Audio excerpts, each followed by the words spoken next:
Hey everyone, once again, welcome to my episode, another episode on A Day in the Life with me slash Pageant vlog. And it's a very, very special day today because it is the first time that I'm going to do interviews with beauty queens. So for today's interview or for today's episode, we have a special guest all the way from Moscow, Russia. And she's a very beautiful woman, competing at one of the most illustrious national pageants in the world. So she is none other than Nina Kant Mandal, and she will be soon to be Miss Universe Nepal. Crossing our fingers, praying to the Lord, interceding for her. And yes, Nina, welcome, welcome, welcome, Thank welcome. you. Thank you so much for such a warm welcome. Yes, so Nina, I'm not going to introduce you to them. You should introduce yourself. So Nina, tell us all about yourself. Okay. So, as you guys know, my name is Nina. I'm 25 and I reside in Moscow, Russia. And currently I'm competing at Miss Universe Nepal because I am Nepali, Indian, and Russian, like a mix of all three origins. Yeah. And I am actually very excited to do this interview with you. I thought I have to you. say that because Thank you're a lovely person, and yes. Thank you. So, thank you. What else should I say about myself? I love to travel, to learn new languages. I have lived in 3 different countries throughout my life, so I have gained that international experience from each country that I lived. And I graduated in India, first from school in India, then I graduated from London, and now I'm back in my home country, hometown, Moscow. So working as a model, as a professional model, because it has been my dream since childhood, which I think we will be talking about a bit later in more detail. Yes. But it has always been my dream, and I'm finally chasing my dreams both in modeling and beauty pageantry. So yeah, good for you, Nina. It's like it's a very good thing that you're actually exposed to a lot of different cultures, because when you go to Miss Universe, it's going to be like that. And yes, we have talked about that privately, and we're not going to talk about that here. But anyway, so Nina, so from your IGTV, I heard that your dad is your role model. Can you please tell our audiences why your dad is your role model? My father, he has gone through a lot in his life. He was born into poverty in a small village in Nepal. And he has gone through a lot of things, such as he would tell me stories how he would not have enough food throughout the day to eat, to feed the whole family, or he would not have clothes to wear. Sometimes he would just wear torn shorts and torn slippers and just run around in whatever he had. And Nepal is not the warmest country in winters, so they would always get sick. He would have some health problems as well. But his family wanted him to just go and work and earn money or whatever he could for the family. But everything he wanted to do was to get high quality education. And he, despite his family's disagreements, he actually went for his dreams. He first went to Kathmandu to study in there. And after he graduated from school in his local area. And there he started there's this thing, +2 in Nepal, where after school you go and do 2 more years. It's like pre-university, pre-bachelor's kind of thing. It's confusing for me as well. So it's the same here. Like we have a senior, high, and something like that. It's kind of new. Okay, go on. Yeah. Okay, sorry. Yeah.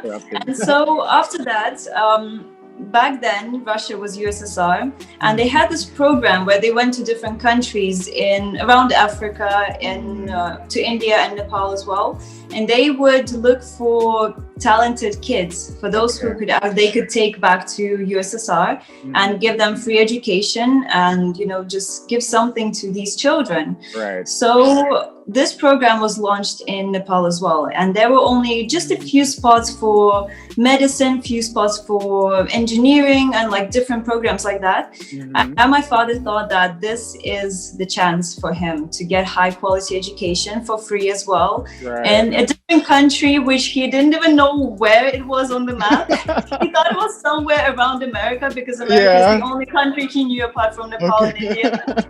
And so he was like, okay, this USSR country, I want to go there and I want to get education. Right. And his family was very against him going anywhere far from Nepal, because they were very concerned that he's going to leave, never come back, and not support the family. And in Nepal, when you are born into poverty, the family wants to stay together as much to help each other out. I could relate because I was not born rich as well. Yeah.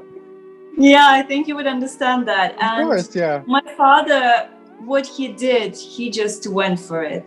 He kind of just went for it. And his parents only found out that he went, and he actually got into this program from the neighbors. And then he received some letters, because the letters would go, a couple of weeks or months. You had to wait for the letters to come. Yeah. And then they received a letter from him explaining where he is, what he's doing, and that he really needs to do this because he wants to raise his own family in conditions that he never had in like a child. So that's what he did, and he completed his medical degree with red diploma, which is the highest ranked in Russia. It's considered like honors. Yeah. And he worked as a medical doctor in different countries. Then he opened his own business, which is what he's doing right now. He's not practicing medicine. And he raised 4 children, including me, and gave us high quality education and so many possibilities in life. And I believe that, like my father always told me, if you want to do something, just try. There's no harm in trying. The world is not going to end. Like since childhood, he would always tell me the world is not going to end. Yeah. And so since then, as I grew up, I sort of started understanding him more and more as he told me all these stories and the mentality behind his words.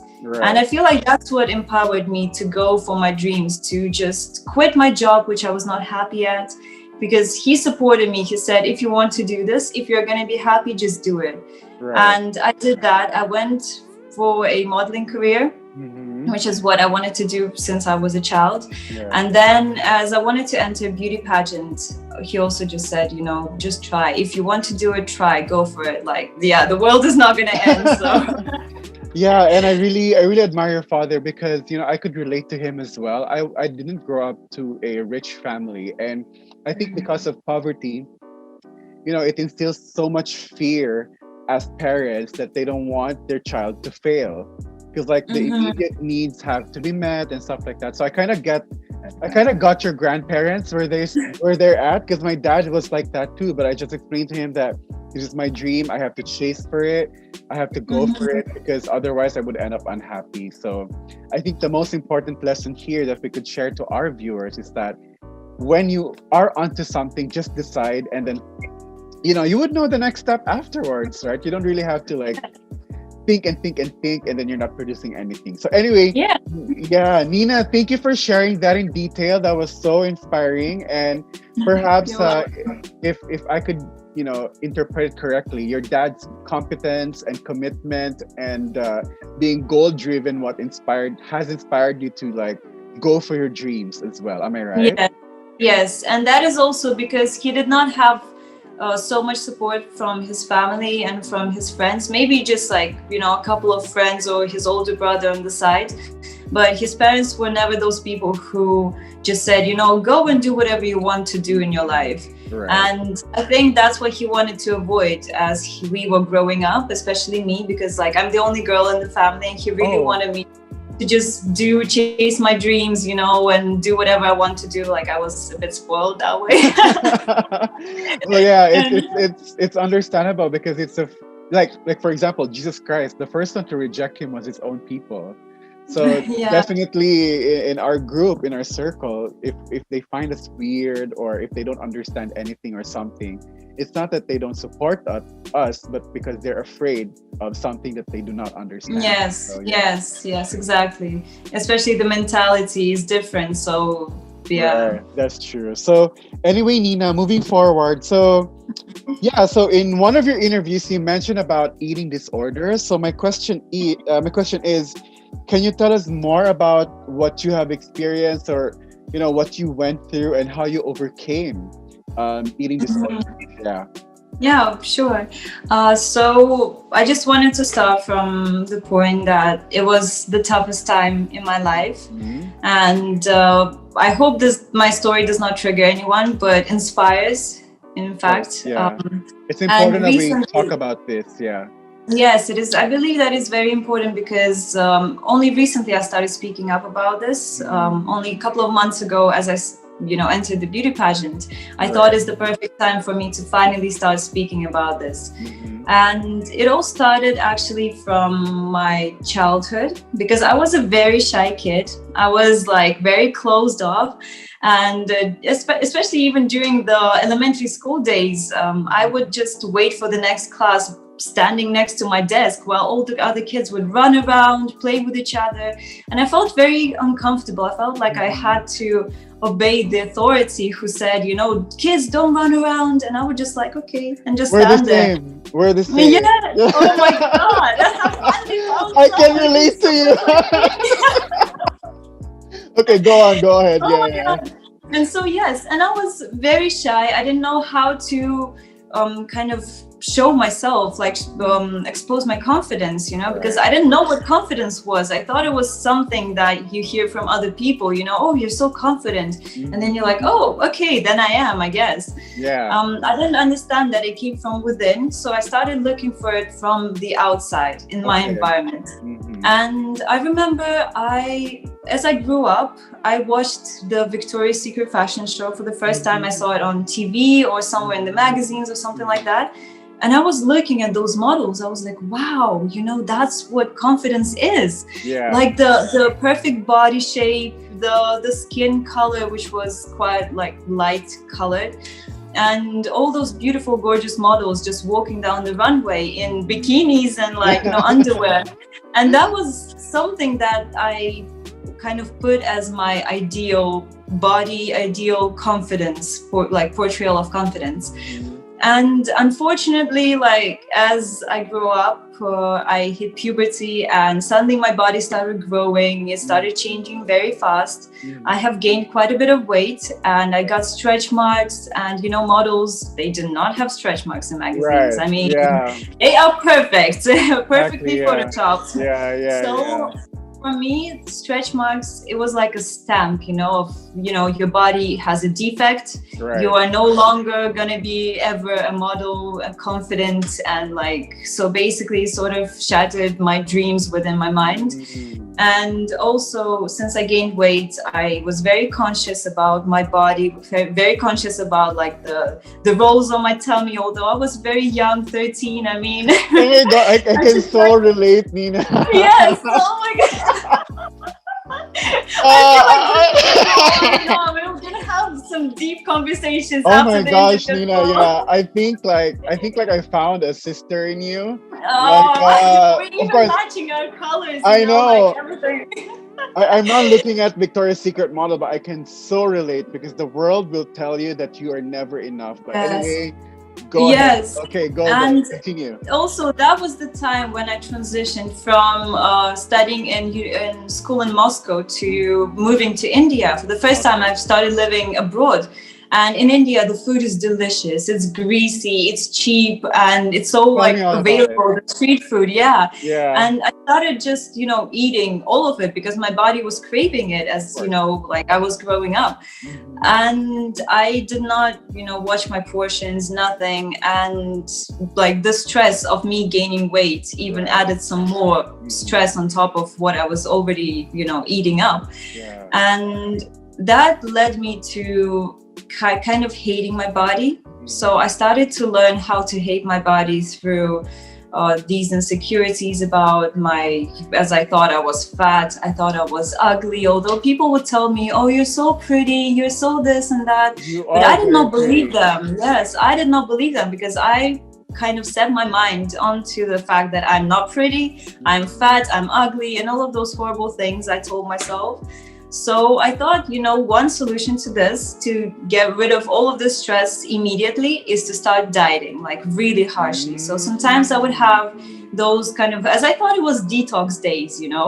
Yeah, So yeah, for yeah. a couple of days, I would only eat cucumbers. For the next couple of days, I would snap and I would binge eat because my body was so stressed, and the calories were not, the intake was not enough. So I would just binge eat and I would feel horrible about it. Yeah. Then the next couple of days again, I would start dieting really harshly. So eat only rice with just a couple of like sprinkles of salt on top of it. And then again, after a couple of days, I would snap. That's wild, and again. Yeah, literally, like I was so horrible to my body. Like I could not concentrate in my classes because I didn't have enough energy. Everything I was thinking of is counting calories and how many calories I took already and how many I need to get rid of. So, not in a healthy way as well. So I would just go for like long walks and go to the gym and things like that. Right. And then I realized after another binge eating, act, I thought that I felt so insecure. So I just started punishing myself so much that I went to the toilet and I started throwing up. Like I forced myself to throw up.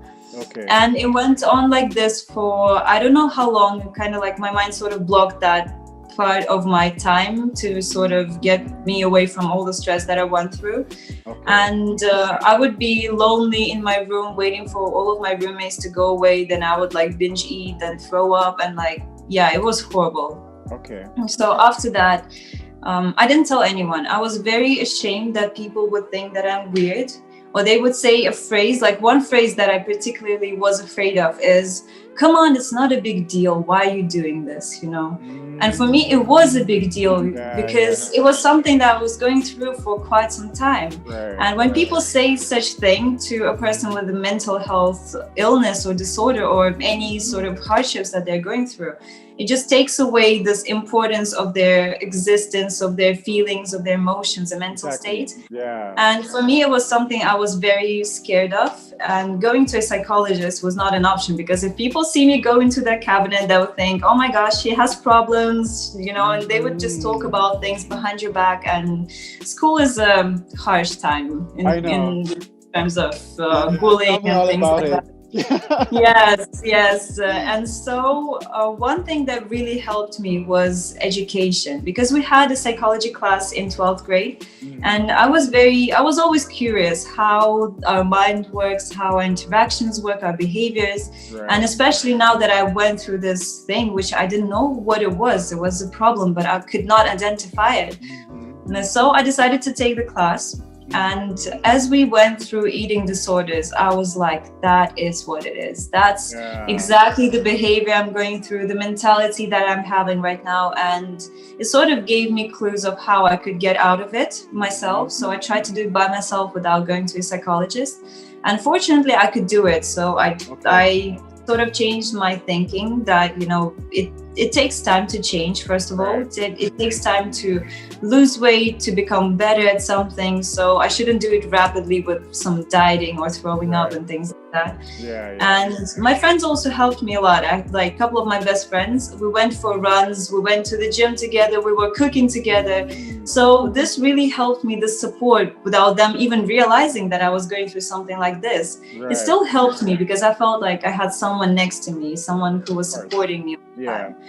So I got out of this, but I never really told people that I went through such thing because I was still ashamed of it. Even years later, I was ashamed of it. And there are only a couple of people I told. I didn't tell my family, especially because I felt like my family would feel like I'm a failure. Because, we gave you all of this education, we gave you all of these opportunities, and still you went into some weird state of mind. I mean, I was afraid of that. But after I entered the beauty pageant, that was this challenge where we had 3 words that we had to explain in our own way through whatever means we want. So for the word beautiful, which was the word which I could not grasp for such a long time, which I thought was only outer beauty, although it was always within us. I made a video. It's on my Instagram page. I can send you the link later. Yeah, and it was about my struggles of understanding my own beauty, of accepting my body and starting to love the way I look, the way I feel, I think, and the way I grow as a person every day. And this video has spread so much across the world. So many people have told me, wow, you have inspired us. You have told us the truth. I can see myself in your video. And a lot of people told me, you influenced me to start changing my mindset and my diet. Right. And those words just told me how powerful storytelling, telling your truth is.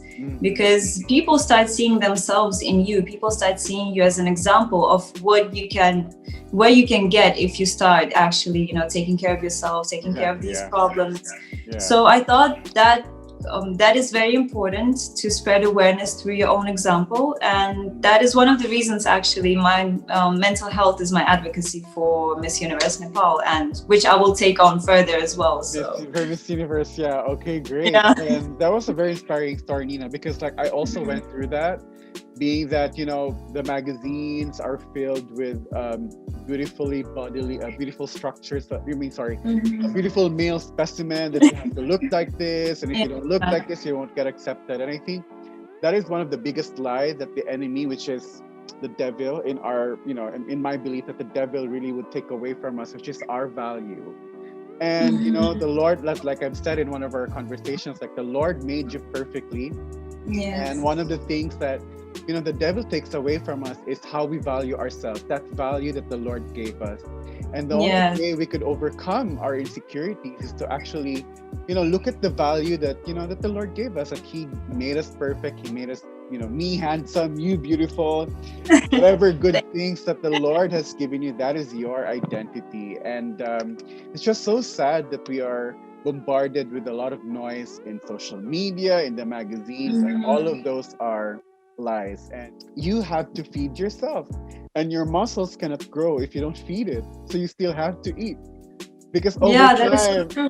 I'm not sure. I mean, this fitness trainers, you could correct me, you could bash me. I don't care. But what I know is that overnight, your body actually burns more calories when you're sleeping. I think I have to research that. But when you exercise, you're after you exercise, it doesn't mean that your body's not burning any more calories, but you are actually burning calories still.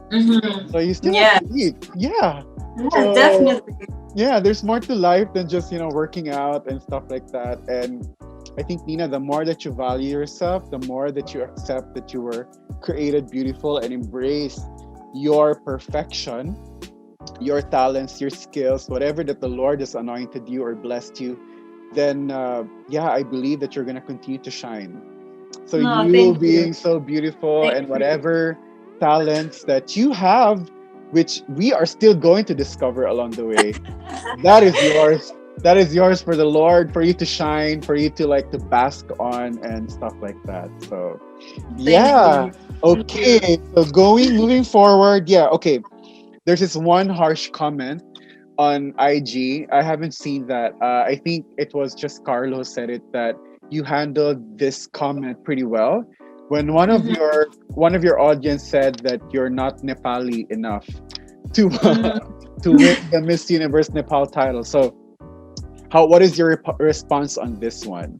Like you're not Nepali enough to win, to represent Nepal.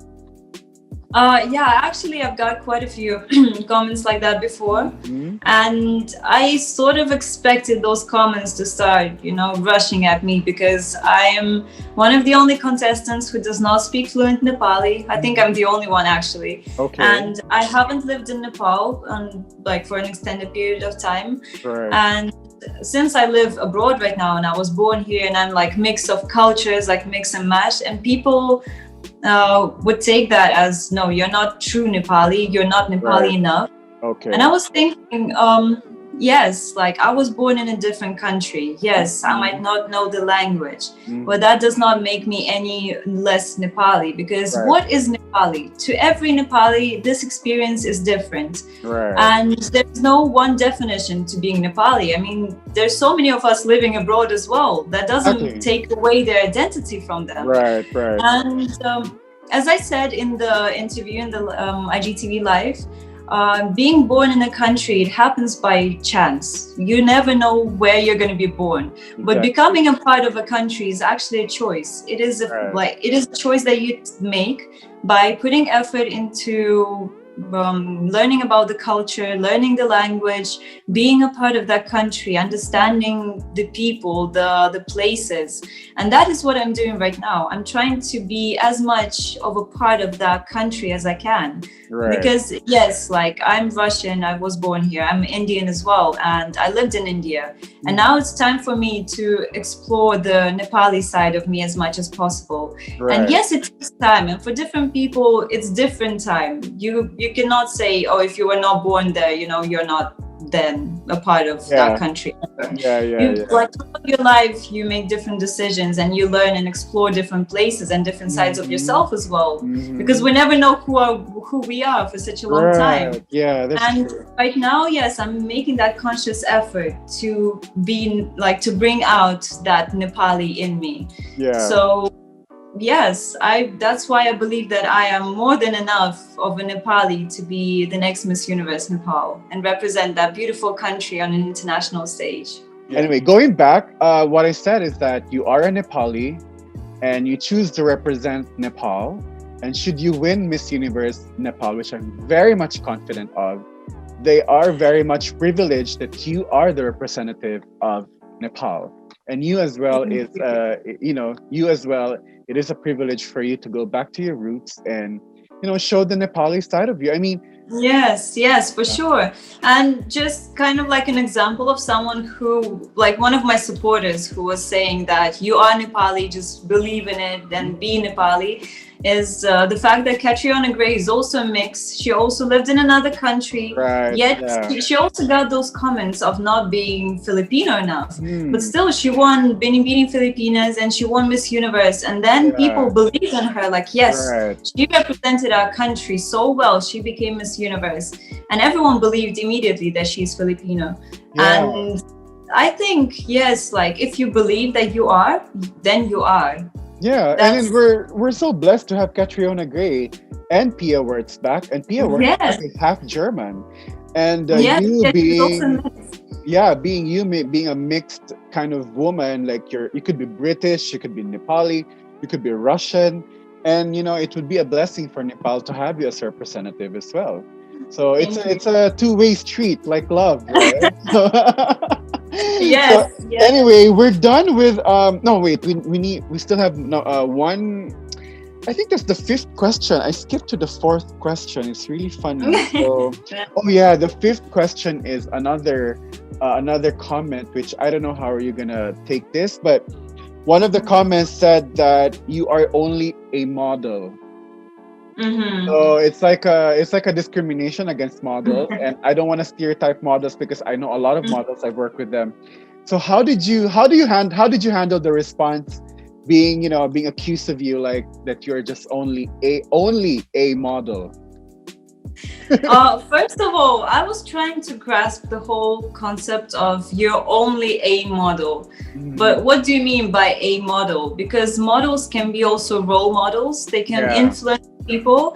There's so many amazing, beautiful models like Ashley Graham, who is completely changing the industry and giving so much courage and influencing all the young, beautiful women and ladies and girls to be themselves. And I believe that she's not only a model, she's the model, the role model. And that is what I also aspire to be. I'm not just a model, because first of all of us are multifaceted. Like I have studied psychology and I have a degree in psychology. I have worked with people. I have volunteered both in India and during my university years. And that already makes me someone. That makes me a person who cares about others, who knows psychological struggles that people go through. And not everyone understands that. So that's already one side of me. And being a model is just another side, because if I worked, for example, in an office that I worked at before, I would be just a miserable, office worker, just another one. I mean, you can always put down every person's career, every person's job. You can just say, oh, you're just a this, you're just a that. But understanding what goes into that, goes into being a model, all the rejections that you have to go through, all the no's that people tell you, oh, you're not tall enough, you're not white enough, you're not, your hips are not wide enough, or you're not too skinny. Like I've heard all of it, seriously. And that's what builds your character, builds your confidence, and you grow a thicker skin in this industry. And one thing that is that trying to bring diversity, to bring some inclusiveness into Russian modeling industry, just by being, myself, by being, first of all, dark skin, being different to other girls. And also I'm like borderline short in Moscow, like in the modeling industry. Oh, okay. Yes. You're 5'8" and you're short? And yes, and a lot of times when I go to castings, people, I stand next to the girls who are like 180 centimeters tall and above, and I'm just kind of like looking up at them, and the clients just look at me saying, oh, I'm sorry, yes, your height is good, your look is good, like you're so exotic, but you stand out too much. That's what I hear all the time. You stand out because you're too short, because you're too exotic, and maybe if you go to another country, maybe you would be more successful. And I say, no, I want to be successful here. I want to be successful in my hometown. Like, why do I have to go somewhere else to find myself? And so in this sense, being a model is not just another girl who just walks on the runway and, tries on clothes and just kind of like poses and stuff. No, it takes a lot of courage. It takes a lot of confidence to go for it, because not everyone is confident enough to go and become a model. I wasn't confident enough to go and become a model before. And now, look where I am. So yeah, you're everyone's favorite for Miss Universe Nepal. Yes, and I'm going for something even bigger in my life. That's true. And so for me, those kind of comments, I don't take them as hate. I never try to consider those comments as hate. I just try to think of a person's perspective. I'm trying to understand what he's trying to say by this comment. And what I'm seeing when I read comments like these is not understanding of, is the stereotypical thinking about models, first of all, and not trying to understand what models go through during their work, Exactly, And that is what I'm also want everyone who is watching this to understand is you should first understand what those people are going through. You should understand their careers, their motives, their emotions, and maybe speak you can speak to me. I can tell you and explain you everything that I'm going through as a model. Maybe then you will understand that it's not just being a model. It is also takes a lot of other things to become a model. So that's true. And people will continue to invalidate the things that we love doing. And they would look at me sometimes and say, hey, you're just a fashion designer. And that's a lie, because people really don't understand what the Lord has given us, and we are supposed to maximize the talents that we are given with. And I tell you, my youngest brother is a model, and he also went through the difficulty with the eating disorder that you did. And in fact, he was admitted to the hospital because of the things that he did. With me also, mine was different. I took I don't call it addiction, but I resorted to food supplements, like fat burners, but I would look a specific way, and it almost got me killed. So so for people to tell you or models that you are just a model, with an understanding at their in their heads maybe that models are just vapid and they're just trying on clothes. No, it's not like that. I mean, coming from a designer's perspective, and as much as I want to cast everyone in my show, it's a very difficult thing, and it's a very difficult thing to accept if you as a model that you don't look a certain way. But it doesn't mean that you're less of you're less of a beautiful person. It's just that you have to fit a role, and that itself is very difficult. Yes. Right? Sure. Yeah. And the whole thing of the stereotype that models are dumb, they're just doing it for attention or Right. find some, you know, It's some not sugar true. daddies. Not And for true. me, I mean, like every time I go to, like, I tell people that I'm a model and I go to different castings and I speak to the Mm, clients, mm, they get so shocked that I speak Russian, English, I know Spanish. I also have mm. studied German before, and they said, like, what, do models actually know like so many languages? And I'm just like, yes. And I have like a, you know, a diploma, university diploma in psychology, and Right. they're so mind blown that, you know, models are smart. They're actually smart. They're so multifaceted. They can do so many different things in life. And I have seen lawyers models, like some of my friends are lawyers, some of them Mhm. are like, I don't know, medical doctors to be. Right. And that's what people don't see. When they see a Right. pretty girl on the cover, they're just like, oh, she just knows how to move her body and she wants Mm. attention from people. No, it's not about Yeah, that. It's yeah, about yeah. showing your confidence while also being different things all at once, you know. Right. It's Yeah. just a part of me. It doesn't define me. It's a part of me, you know. Right. Yeah. You were given that blessing because the Lord blesses us with gifts that He knows what to give you, and He gave you that beauty. He gave you those talents, and just because people don't understand you, they try to kill your enthusiasm, steal your joy, and Mhm. do all of these things. So anyway, Nina, that's the end of part one. Amazing. You're so Yay! amazing. Yay! Yay. I'm Yeah, loving and these conversations.